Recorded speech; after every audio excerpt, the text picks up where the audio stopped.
Salam semangat para penikmat semangkuk salad. Di tangan saya ada sekumpulan kunci-kunci dari banyaknya pintu di tempat kami tinggal. Ini ada kunci gerbang utama gereja, ada kunci ruang sekretariat gereja, ada juga ini ada kunci gembok, ada juga kunci untuk mengunci gembok yang khusus untuk sepeda motor, dan ada kunci yang paling besar. Ini adalah kunci pintu utama ruang ibadah. Kalau kita mau masuk pintu ruang ibadah utama, maka kita tidak bisa menggunakan kunci gembok motor atau kunci pintu sekretariat. Satu-satunya yang bisa membuka pintu utama ruang ibadah gereja adalah satu kunci ini. Banyak kunci, tetapi cuma ada satu kunci yang bisa membuka pintu ruang ibadah utama. Saudara terkasih dalam kasih Tuhan Yesus Kristus, demikian juga dengan iman kita. Ada berbagai iman, tetapi hanya ada satu iman yang bisa benar-benar mengantar kita untuk menikmati kehidupan kekal. Apa aja iman-iman yang tidak menyelamatkan? Ada yang disebut iman lompatan dalam gelap.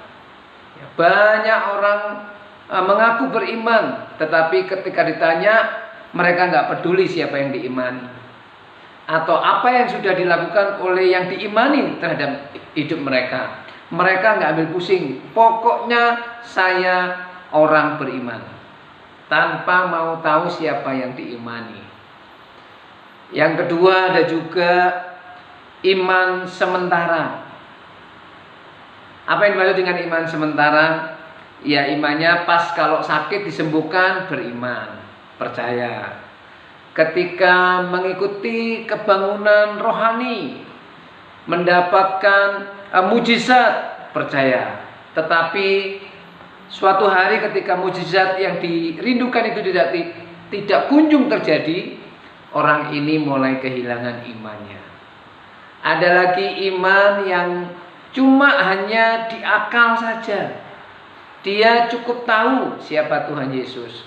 Dia cukup tahu apa itu jalan keselamatan. Tapi dia tidak benar-benar mengandalkan Tuhan Yesus. Jadi banyak orang percaya tapi tidak benar-benar mengandalkan.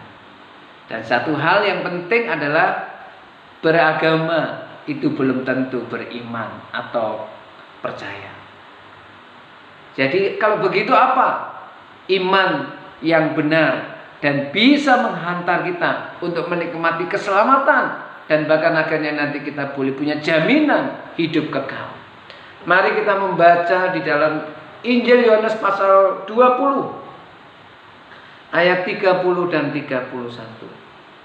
Yohanes 20 ayat 30 dan 31. Memang masih banyak tanda lain yang dibuat Yesus di depan mata murid-muridnya yang tidak tercatat dalam kitab ini. Tetapi semua yang tercantum di sini telah dicatat supaya kamu percaya bahwa Yesuslah Mesias, Anak Allah, dan supaya kamu oleh imanmu memperoleh hidup dalam namanya. Jadi iman yang benar-benar bisa menyelamatkan kehidupan kita, bahkan menuntun kita untuk memiliki hidup yang kekal adalah tiga muatan iman ini harus terjadi. Yang pertama, kita harus tahu, kita harus setuju, dan kita harus mengandalkan.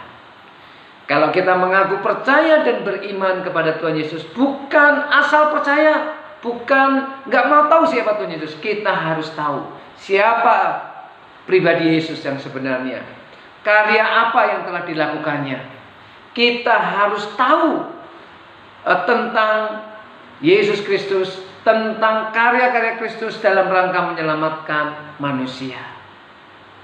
Jadi orang yang beragama Kristen belum tentu dia mempunyai iman yang tahu. Tetapi tahu aja tidak cukup. Tahu harus dibarengi dengan setuju.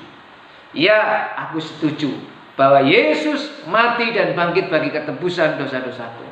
Ya, aku setuju bahwa Yesus satu-satunya juru selamat. Ya, aku setuju bahwa Yesus satu-satunya Tuhan. Dan yang ketiga, muatan iman yang benar, yang ketiga adalah mengandalkan. Apa artinya mengandalkan? Artinya untuk keselamatan kita, untuk kehidupan kekal kita benar-benar hanya mengandalkan karya, kasih, penyelamatan dari Allah yang dilakukan lewat pengorbanan Tuhan kita Yesus Kristus. Kita benar-benar mengandalkan bahwa Yesuslah yang sanggup menebus dosa-dosa kita. Yesuslah yang akan membawa kita pada kehidupan yang kekal. Dan Yesuslah yang akan menyertai sepanjang kehidupan kita di dunia ini dengan kuat kuasa Roh Kudusnya. Yesuslah yang bisa menghantar kita untuk menikmati berkat-berkat ilahi dan menikmati pemeliharaan Allah di dalam kehidupan kita secara nyata. Jadi iman yang benar cuma ada satu, yaitu iman yang tahu, setuju, dan mengandalkan hanya Yesuslah satu-satunya Tuhan dan Juru Selamat kita. Sudahkah saudara setuju? Sudahkah saudara tahu, setuju, dan mengandalkan bahwa Yesus adalah Tuhan? Selamat mengikut Yesus dan selamat setuju tentang karya Kristus dan selamat mengandalkan Yesus. Tuhan Yesus memberkati.